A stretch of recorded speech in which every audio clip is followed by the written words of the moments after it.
there was also a 5 trash can right underneath that Chick-fil-A as well. So it very much feels like the Billy Recce Memorial trash can in a lot of ways.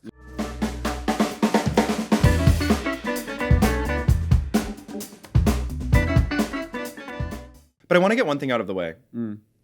Your last name? Recce. Oh my, damn it. I was so convinced. I was so full-chested about to be Recce.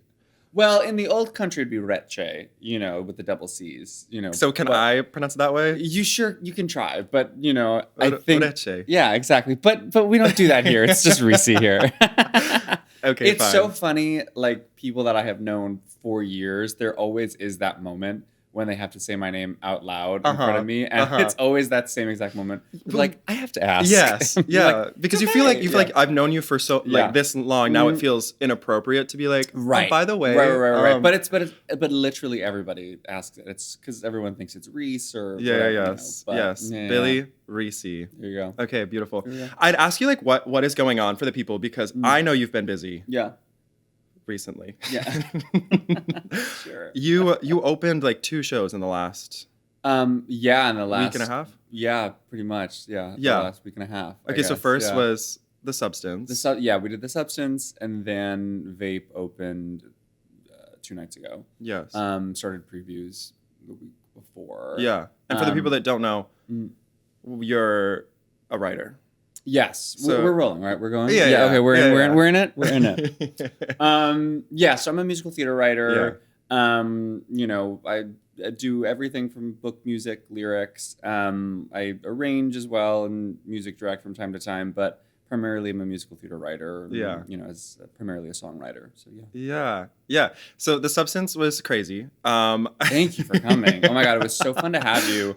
It was sort of like we just wanted to like throw like a gay, stupid Halloween party, So it was so fun. Yeah, and it was a parody of the movie, The Substance, which I did not see, which made the experience crazy and also like incredible. Well, it was like so funny. We thought that like more people had seen that movie, and we came. That response came to us often throughout the process. Yeah, well, I was with it. I was like, oh, I see where we're going. I see what's happening here. Oh, this is really. And then it got to like a point in the show that I was like, you're like, surely this can't be in the film.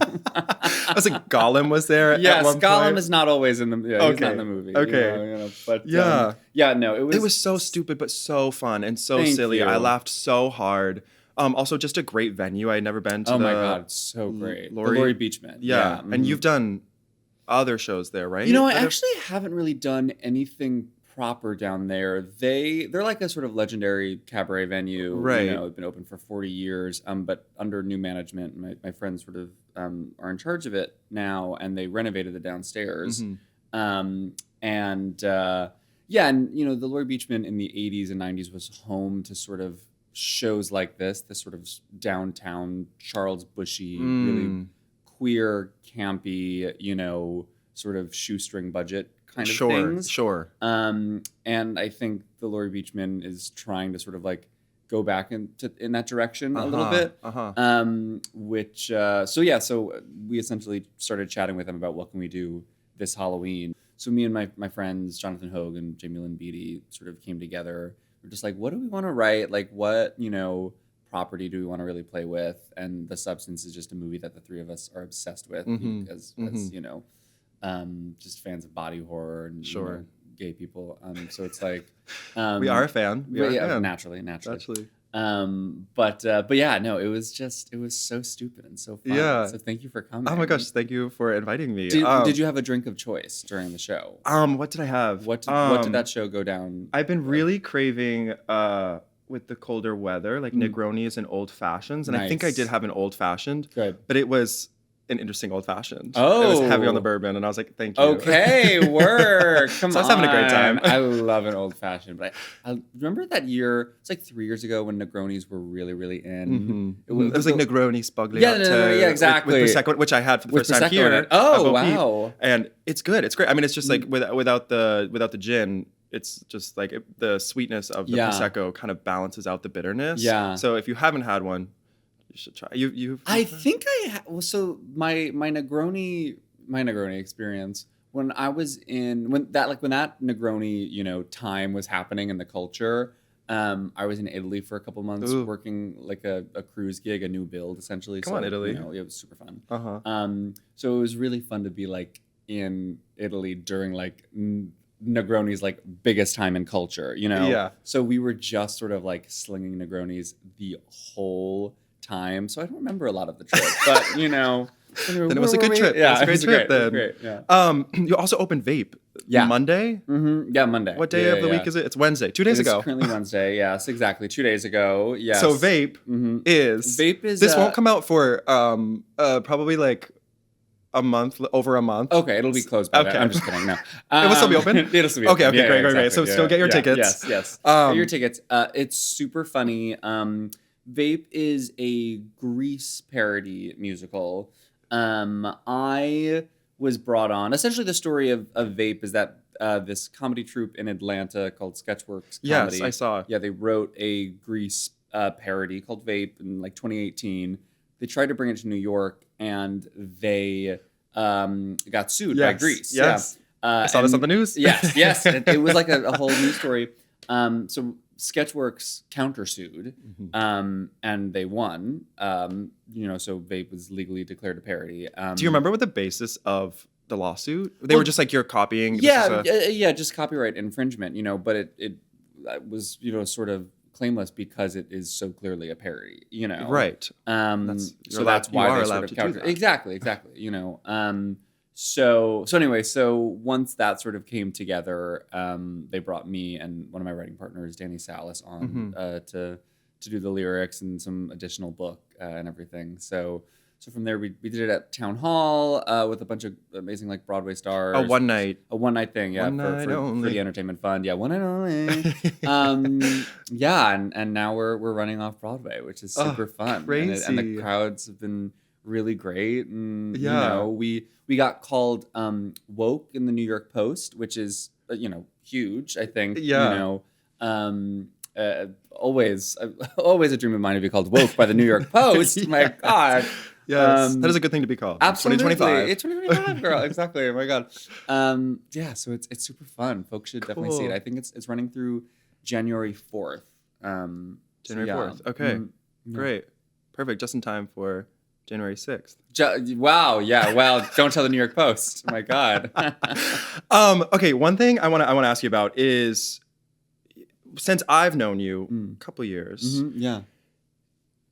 something that is so admirable to me is when you like set your mind to something and you create it. That's so sweet. Which is what we talk about as performers all the time. In a perfect world, we would, if you just want to perform, in a perfect world, you would be able to do that. People would be casting you. You'd have those opportunities. But now in 2025, it's no longer just enough to be a performer. You also need to be creating something to create those opportunities for yourself, to also have much more of a say about what you get to do. Totally. But for you, it seems like when you set your mind to something, you create it naturally as a writer. Thank you. Yeah. Knowing that at 17, my stomach just grumbled. Did you hear God, it? Yeah. Knowing at 17, you wrote Balloon Boy. Yeah. Balloon Boy was your first musical? Balloon Boy was my first show, essentially, to get attention and get. So you had been working, kind of writing along. I grew up on Long Island. I was a child actor. Every gay boy in the tri-state area was. Was that your dream or your parents' dream? Your mother's dream? It really wasn't my parents' dream. They were so supportive. They were not stage parents whatsoever. But, they were like, because we lived so close, like they, would be bringing me into, auditions, pulling me out of school and everything, Nice. Getting coached in the car on the sides and everything. So they were really in it because I was in it and it was what I wanted. And the minute that I was like, actually, performing is not for me in this way, they were also like, yeah, that's fine. So it was really healthy. Because you had also been, I assume, like taking piano lessons or something. Yeah. So I grew up probably like when I was like 6 to like 11. I took piano lessons, and I hated it. I hated it. because it was all like classical. I mean, you have to start, by learning classical. And it wasn't, until I stopped taking piano lessons that I really got into writing music and like really like, finding my way around the instrument. It felt sort of so foreign and so just like ugly to me, playing piano like while I was like, actually taking the lessons. And I think that's a common experience. Yeah, I think that's exactly. I did guitar and I was training classical guitar, like classical guitar. Yes. And like what is that? Like green a lot sleeves? Of plucking, a lot of plucking, no strumming at all. You got to pluck in this town. Yes, and I wish that I had stayed with it so much because it was such a beautiful thing at the time, but I could not. Yeah. I could not see the bigger picture. I was just like, my fingers hurt.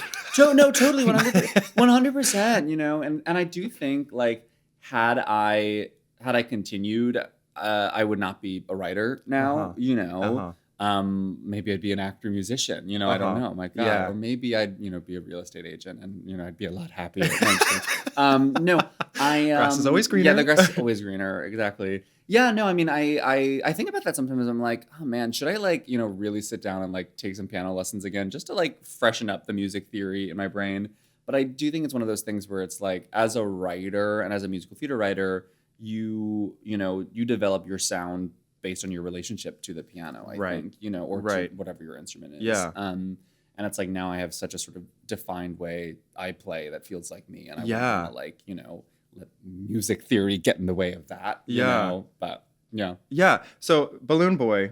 So yeah, Balloon Boy. You became the youngest writer ever selected for the New York Musical Theater Festival. Yes. And for those that don't know, the New York Musical Theater Festival was an annual event held each summer from 2004 to 2019. Yes. Oh my God, the history books. It premiered some 447 musicals, engaging more than 8,000 artists and 300,000 attendees. Title of show started there. Yep. Made the transfer to Broadway, and then Next to Normal in 2009. Crazy. I did not know that. Yes. Next to Normal, Chaplin as well. Remember Chaplin? No. You don't know Chaplin? I don't know Chaplin. It wasn't very good. Sorry to any Chaplin stands listening. There's definitely gonna maybe a couple. One or two. Yeah. The musical theater people, they know their history. Of course, you have to. Right. Oh my God. Yes. Chaplin, Jen Colella, she was in it. Yeah. That was like her sort of first big thing. Oh my gosh, okay. She played Hedda Hopper. Chaplin was obviously about Charlie Chaplin. Yes, yeah. It wasn't very good, but anyway. But the New York Musical Theater Festival, so I had a really supportive high school theater teacher and a really like writing-based program. Weirdly enough, theater program.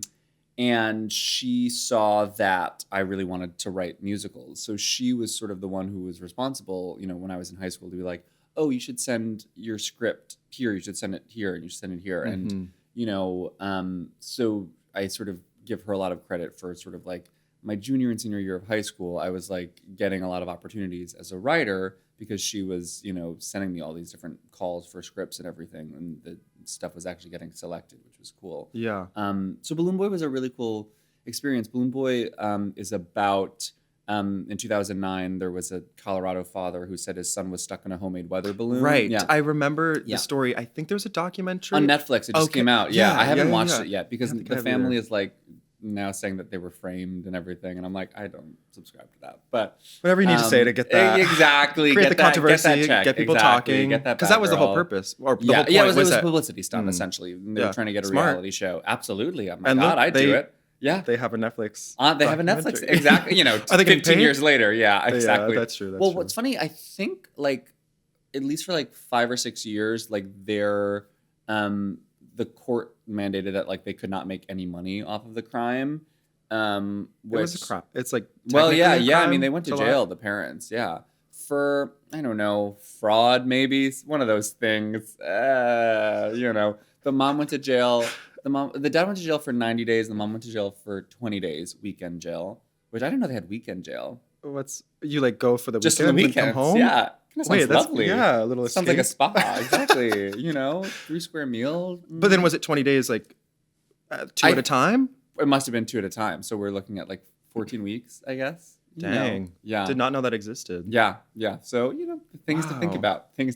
Wow. But anyway, so that's what Balloon Boy is about. Yes. And what's so fun, that was like the first thing that I wrote, and a high school on Long Island, a performing arts high school, just did it for their spring musical. Oh my gosh. And is this what you can watch on YouTube?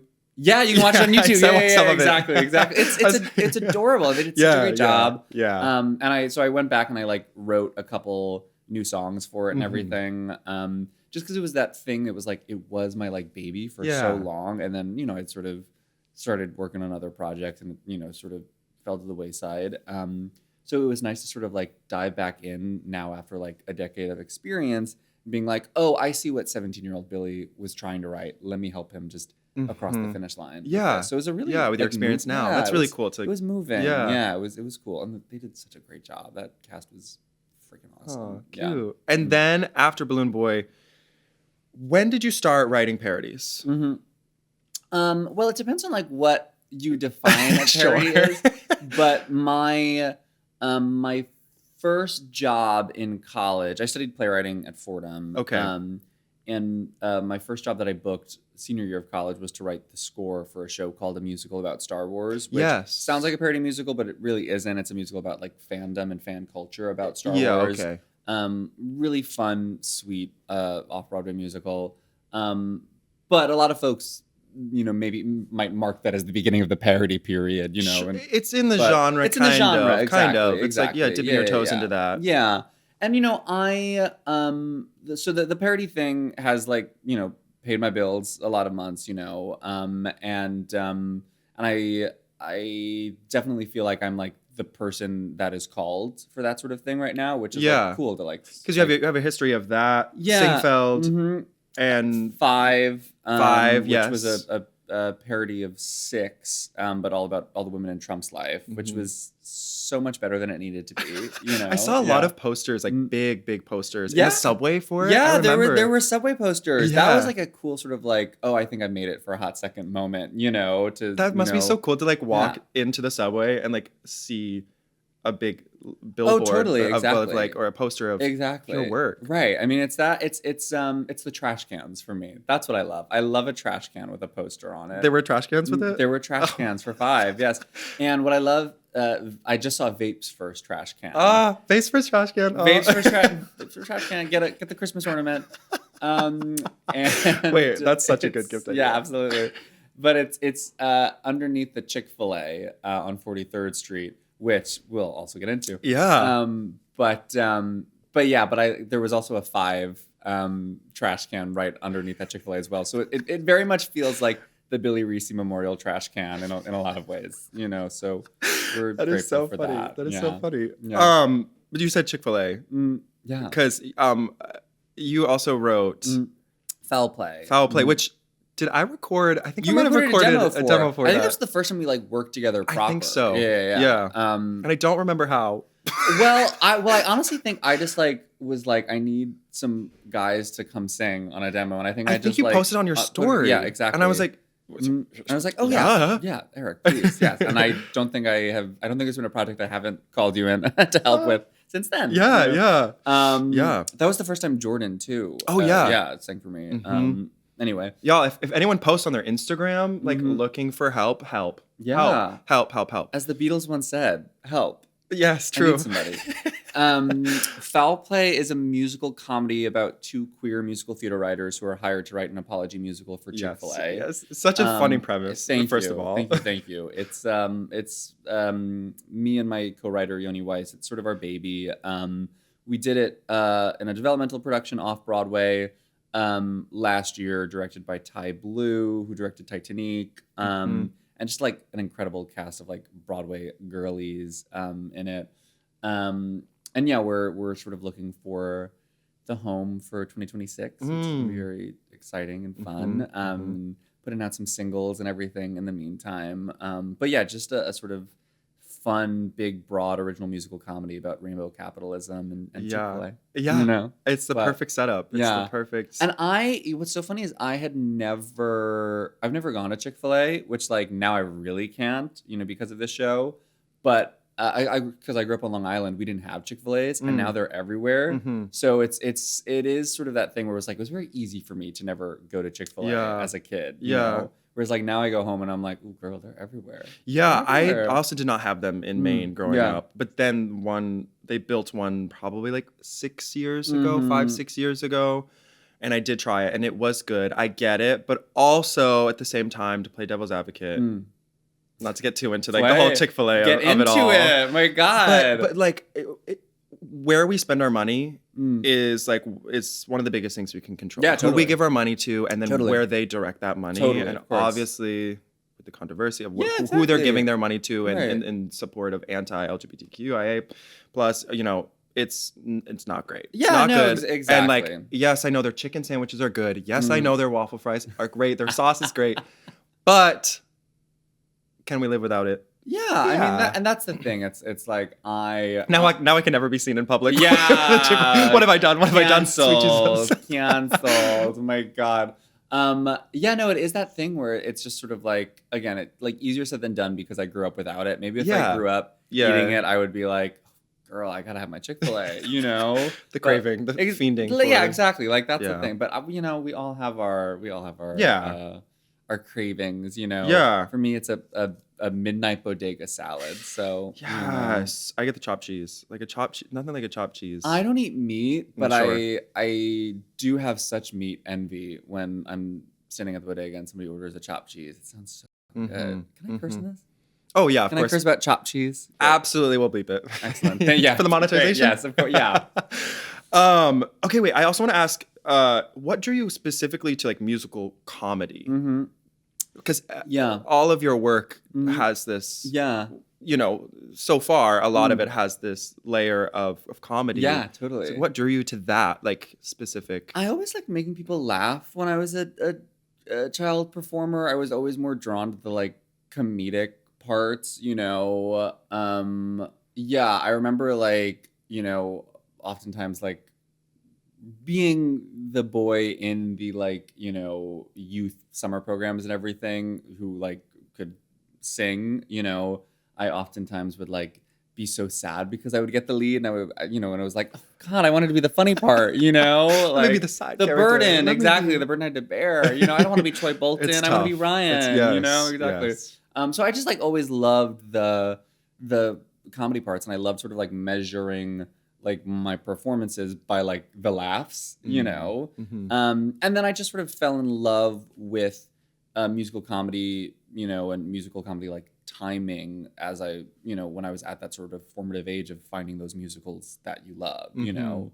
Like I will never forget the first time I was probably like 10 watching The Producers movie with my dad, which like not a good movie, but like obsessed with that show and just like obsessed with like how, you know, a musical comedy punchline works, you know. And I think a part of it too, you know, I also love horror, and horror is sort of the same way with musical comedy. I think it sort of uses that same part of your brain where like you have to lean forward and you have to actually listen because it's all about the sort of element of surprise, you know, in a way that like some musicals you actually can kind of like sit back and truly relax. And like I love just like a, you know, a musical comedy punchline that sort of comes out of nowhere, you know. Yeah. And you only get that because you're sitting forward and listening. Yeah. You know? Yeah, and you've kind of mixed the worlds too in like, is it 10 Ways to Oh, kill yeah. a 10 Ways to Survive the Zombie Apocalypse, which you did the album for. Was it that one or was it? Oh, no, sorry, you did the Big Twist. Excuse me. Yeah, Yeah, which is another category that you also have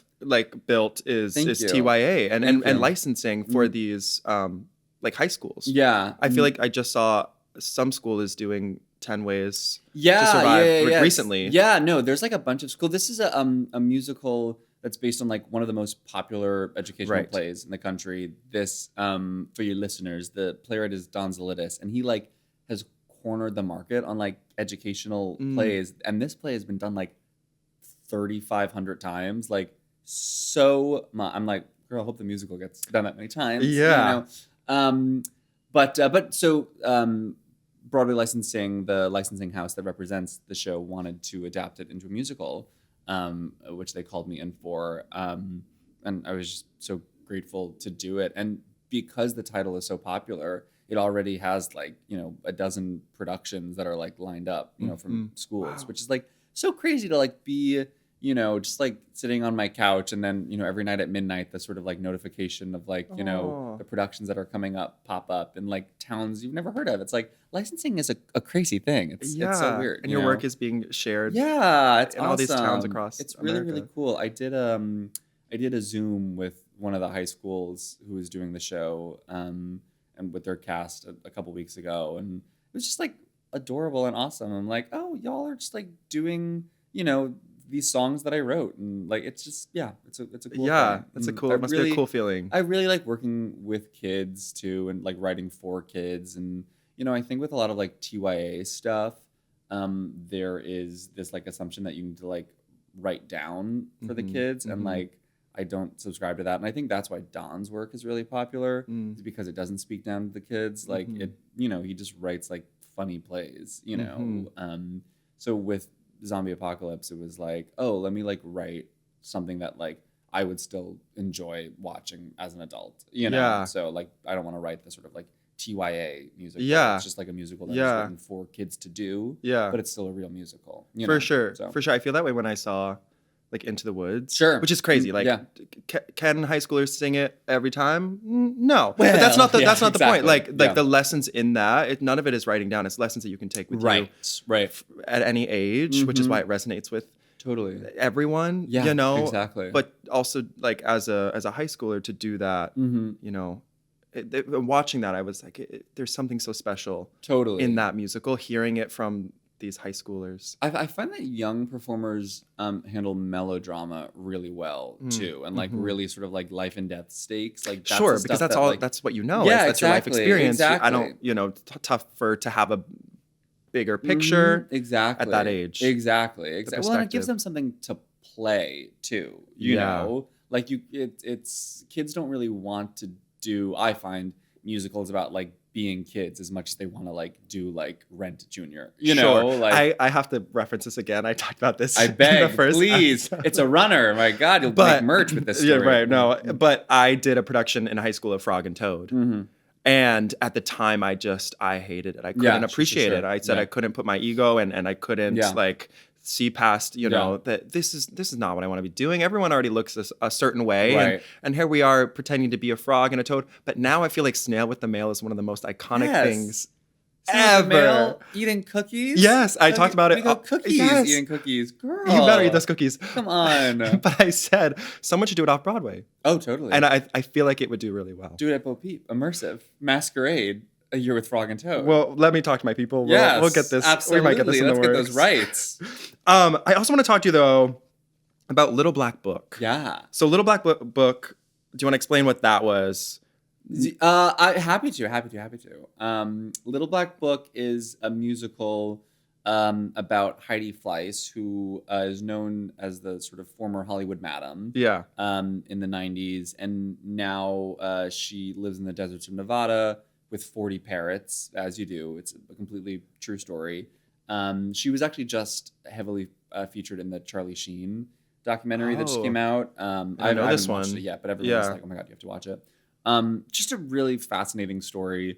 So I wrote this musical and then put out a concept album in 2021 with a bunch of cool Broadway girlies on it. The show is essentially a one-woman show of this 50-year-old Heidi looking back on her life, and she has this sort of Greek chorus behind her. It's a sort of Hedwig-y style rock concert kind of thing. So on the album, it was 12 different women playing Heidi in each song. And we finally did the show in concert at the Bowery Ballroom in February this year. Yes.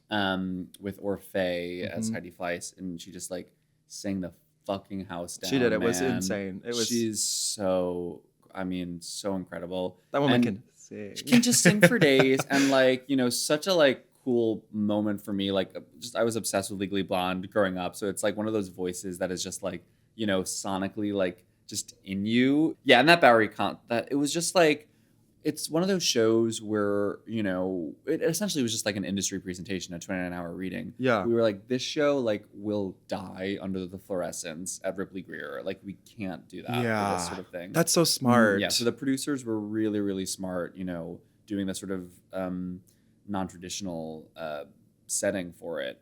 More of that. More of the creativity. Let's think if you think a little outside of the box, totally, it can really pay off. And that's a risk. It's a venue that's not necessarily designed for Totally. like industry I'm reads. sure it was a lot more expensive than, a Sure. Ridley Greer, Sure. But like it really paid off, and I think it put the show on the map in a really helpful way. And it just set the scene. It felt like you were at like a 90s, club in LA watching the story take place, Yeah. And I think like with like Masquerade happening right now, like I really hope that there is a bigger push for non-traditional venues, particularly for off-Broadway musicals, because off-Broadway there's just not enough venues commercially, and shows, the nature of off-Broadway has changed so much. I feel like the musicals that like we grew up loving, like Little Shop and like Bat Boy and like that sort of campy off-Broadway musical, like they could not exist today in the sort of just economic climate of what it costs to make an off-Broadway musical, So I've had to rechange like my mindset as well to be like the goal for a lot of people is Broadway, right? And as a performer, as a writer, as a creative director, whatever, but there's so much too in just a really good off-Broadway show. Yeah, of course. I know people like want the credit, they want that, but well, and Broadway too is, financially, like Broadway, there is financial security. It is like there is a way, to sort of like be an artist and like live a, comfortable middle class life, And I think that's also part of the chase. It's I've also sort of like, found have continued to remind myself like to be comfortable with the idea that like going to school with all your friends who are actors, seeing everybody make their Broadway debut and everything, and it's hard to not be like, oh fuck, where's my Broadway show? But it's that kind of thing where it's like, oh, the trajectory is so different for writers, and like writers don't peak until they're 40, so it's like for me to have worked as consistently, off Broadway commercially, like that is something that I'm like, I count my lucky stars that I get to actually do this for a living. So there's potentially more freedom and less restriction. Totally. In the off Broadway, and that will come, but it's the diversification of and I really like the assignment of like not having enough money to like make the show, like to not have a helicopter come down, like it just helps, I think, be so much more creative, essentially to find a sort of way to tell stories on more of a shoestring budget. You have to use a little more of your imagination and your brain. Exactly. Mm-hmm. And people have done the helicopter, Saigon, exactly. and that's really really fucking cool, right? Exactly. But also, there's the space for imagination. Absolutely, pure imagination. Willy Wonka. Oh my God. I'm just going through your shows now, but I know you're just reading my resume. But the next one is I do want to talk though about Hit Show, because it feels to me, I don't know the full scope of it, but we are, so at this point of the release of this show, people will hopefully have seen, there's a podcast element, but there's also a performance element to the show. Living my Kelly Clarkson fantasy. Come on, Kelly Clarkson. My Judy Island fantasy. Yes, absolutely. She gets so dolled up though for all the are you gonna are we doing the song in drag? Oh yeah, we have a full team in the back. Amazing. Yes. Thank you. Yes. What's your drag name? Do you have your drag Actually, I was talking. I think it's gonna be like Erica something, Erica Home, okay, Erica Beard, Erica something. Erica Beard is funny. Erica Beard. Yeah, maybe. Yeah, I like that. Yeah, I like. It's funny that you mentioned that because someone literally told me it was. Anyways, this morning. Slay. Good morning. That was the first thing at 7:30. Someone was like, "Wow, what about Erica something?" I like that. Yeah, I love that. It's so important to have your drag name at the ready, because I feel like that is like such a good like icebreaker. Yeah. So my longest one for a long time though was Mary Jane Magdalene. Oh, I like that because that was my clown when I in theater school. We had clowning class. Oh, okay, nice. And so nice. I was this, virginal Mary Jane Magdalene, who was also could not put down. I love the blonde. Anyways, wait, oh my God, I love. Oh my God, it was a good time. It was a good time. But Hit Show. I think the listeners would like to meet Mary Jane Magdalene. Maybe at some point. Maybe in the future if you're lucky. You should do like a Parent Trap style where you interview yourself. You're interviewing Mary Jane Magdalene. Confronting Mary Jane. Yeah, Magdalene. Exactly. Maybe she'll have a walkout. She'll David Mamet. My God, we can drop David Mamet on the podcast, right? We surely can. On the pod? Surely can. We absolutely can. Have you started calling it the pod yet? Or does that On the come pod, like, on the you pod. know? I might have used it once or twice. Yeah. But I'm like, introducing the verbiage. I feel like to podcasters are always saying for the pod. for the pod. You know? Yeah, because on Instagram it is I'm a fan pod. So there you go. Yes. Yeah. Okay, but hit show. Hit show. Crazy. Jeez, I'm bored with myself. My God. I just want to know. I just want to know though, because I love that you sent me one song. Yeah. It's the song so we are performing that today, and it's so serious. Thank you. But I love the metaphors. I just have to say the writing for that song, I'm such a fan of. Oh, I appreciate it's beautiful metaphors. You're telling the story in such a clear way that's creating this, in my head, such a clear environment for the song and these characters and what's going on. And honestly, in my head, I'm picturing a room just like Bo Peep, because it's dim. There, it talks about gin and the ashtrays and this time period. We're in the 60s. 60s, but yeah. So essentially, Hit Show is a queer retelling of the kidnapping of Frank Sinatra Jr. in 1963. This show existed under another title as my thesis at Fordham, actually, called Dimes. Sorry. Oh my God. Audio. So Fordham drop. But I sort of put it away, and then a friend of mine who's a producer sort of encouraged me to pick it back up recently. So I've sort of completely reimagined the thing and have just loved writing it again. And there's probably one or two songs from the original production. The plot has changed. All the characters are changed. You know? And I think we're probably going to be doing a workshop-y thing of the show in the spring, which will be really fun. Yeah. But yeah, it's all sort of these old school American, songbook style songs as sort of told through the lens of, the really early queer liberation movement in the city. So yeah. So you have kind of like these parodies, but now we have also the hit shows and the Little Black Book. I'm kind of curious, like, what in the future do you want to continue doing it all?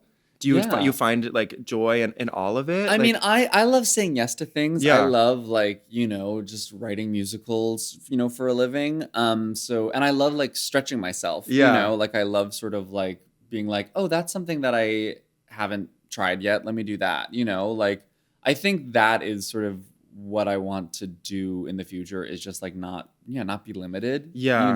Yeah.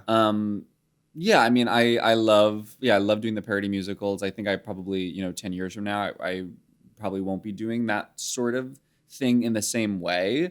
But I do believe that like we as artists, like, I think it's healthy to like have a part of us that does the serious thing, that has a part of us that also can do like the parody musical off Broadway, that then can also do, the TYA thing. And I just think it makes us... That's a sustainability for you as a writer. It's like... Exactly. I do... I am capable of doing all these things. For and so watch me do it. Exactly. And that is so important. Thank you. Not just as a writer, but as a creative in general. Is to not limit yourself. Know what you do really well and try to capitalize on that. But also at the same time, try new things and try and don't limit yourself. Yeah, exactly. While still sort of being, true to your own voice, I think is important, and it's like I look back now, and I was thinking a lot about this because of, doing Balloon Boy again after 10 years.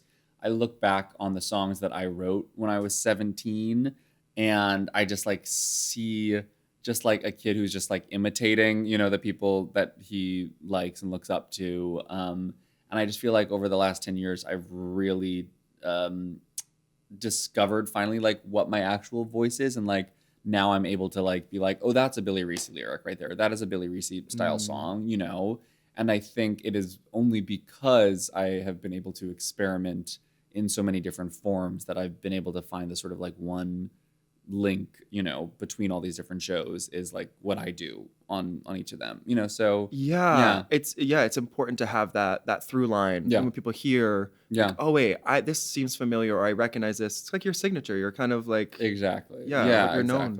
Exactly. So I'm very grateful that I've been able to write as many different things as possible, and I think long term just sort of to be able to continue at that scale so would cool. be a dream. I have a question. Yeah.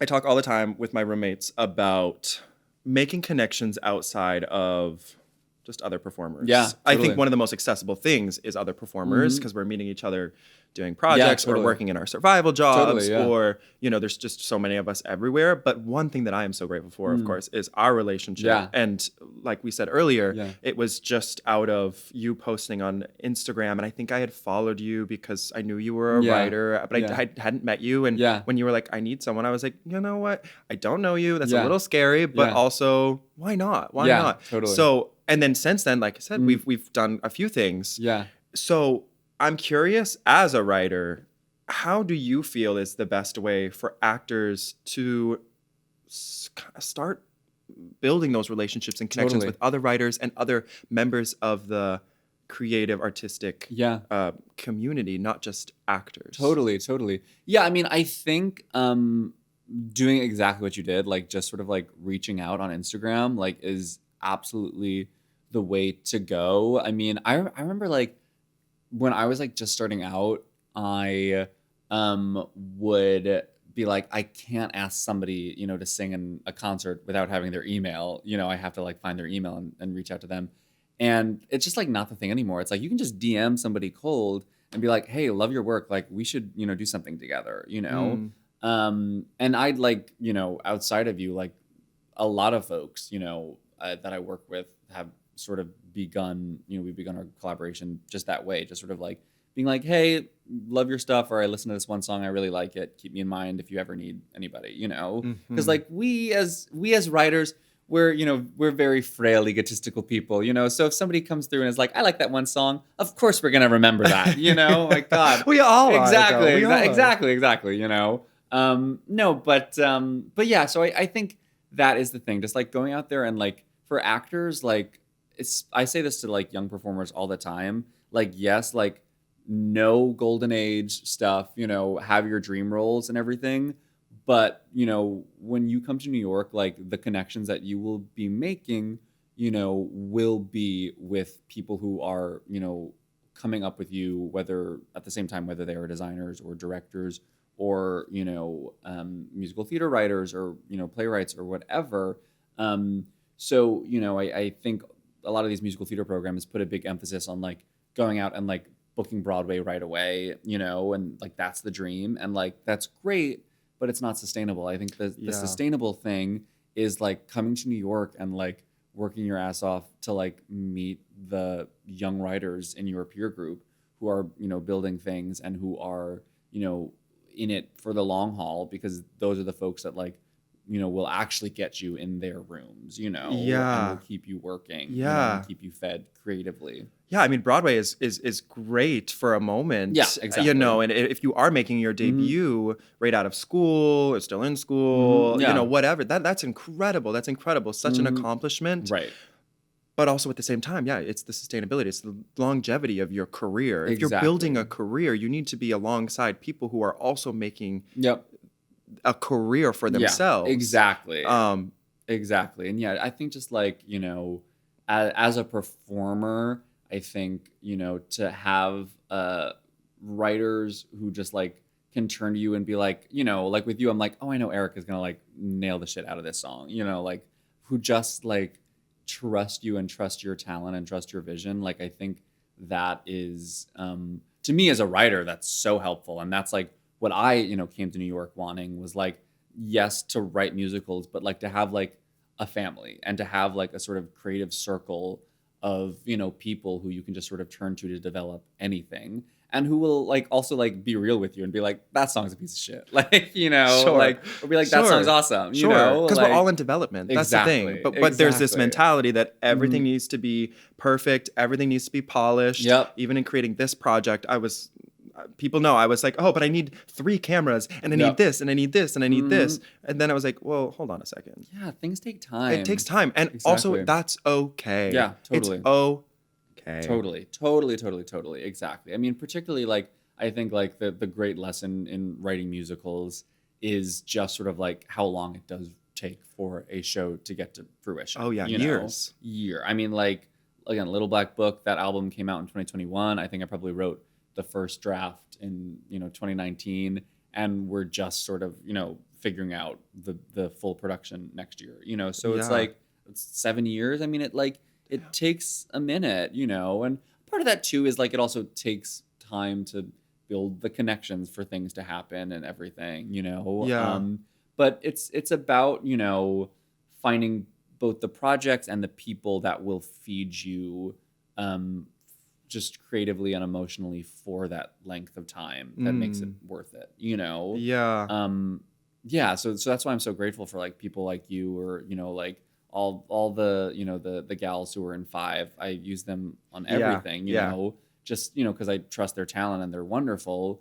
But they're also just like good people to hang out with, and like people who you know, it's so fucking hard to develop a musical. So like at the very least, to have people that you like in the room, you know, and who, you know, just enjoy each other's company, like that is what makes it, you know, a lot less difficult. So, Yeah, so cool. I think sometimes I've been thinking a lot about kind of the disconnect, because to me, for so long, the last few years, I was so focused on like casting and building that relationship with casting, because I was told and I thought that casting is the people who are gonna, you know, and those you're not wrong. They are the people to give you the job, to cast you in the thing. However, you know, they're the end of the road. Like they're, you know, it's like and it is important to build those relationships and for them to know your talent and your ability and what you do to put you in the right rooms. There's so much value in that.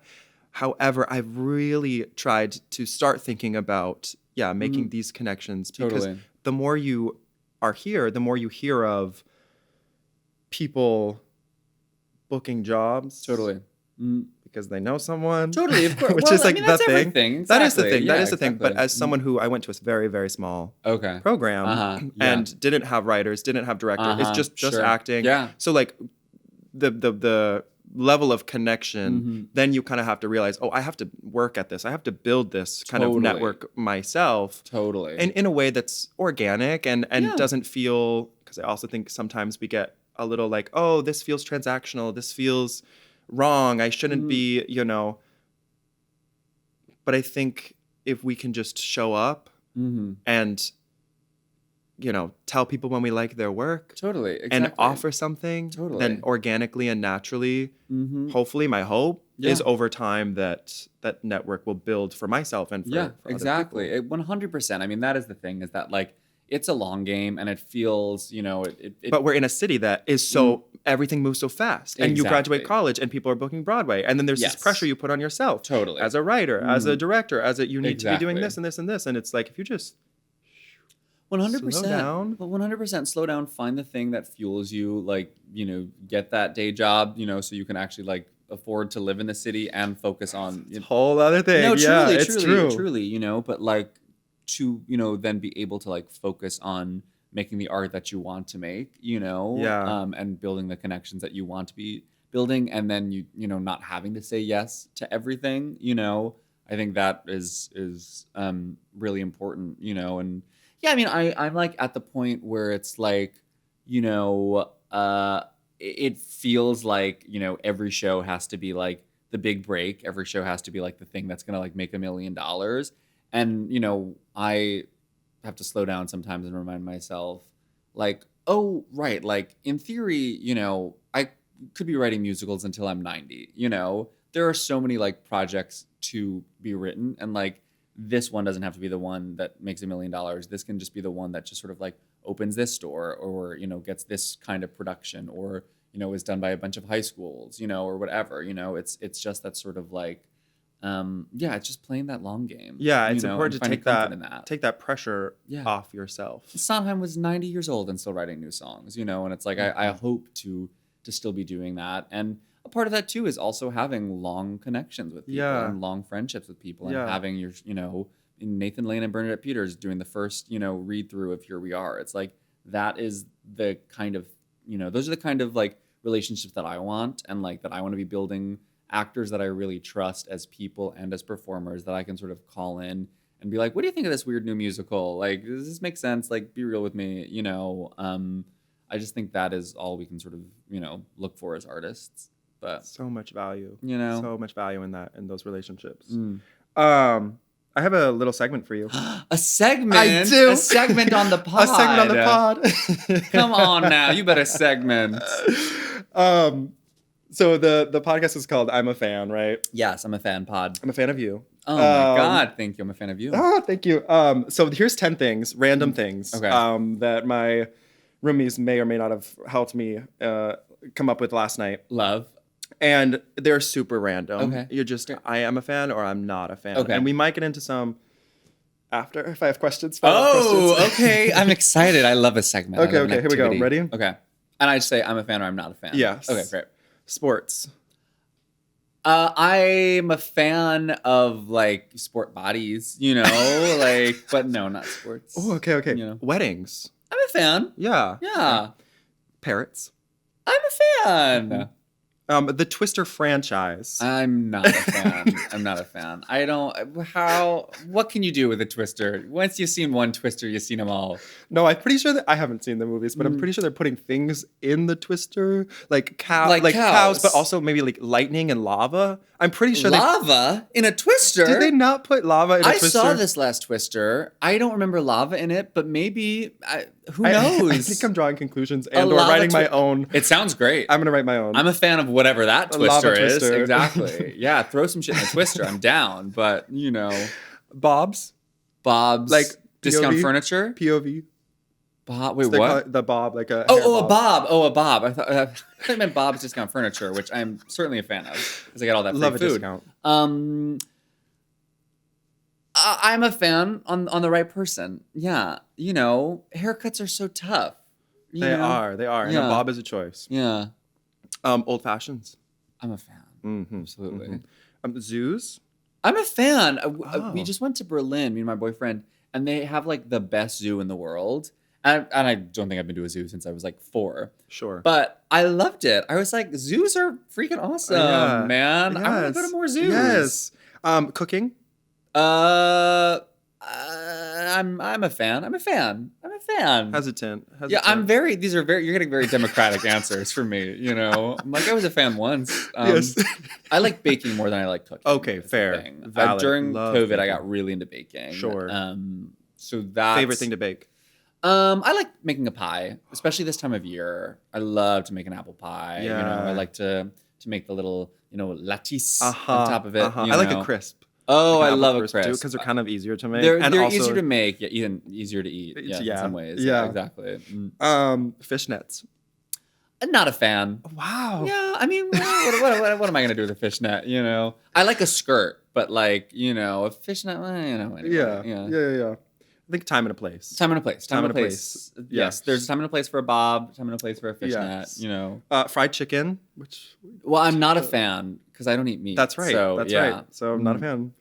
I love chicken is the thing, but I just don't eat it. Yeah. So, but yeah. Wait, that was number 10. I thought there was another one, but it was actually just fried chicken sandwiches. Oh.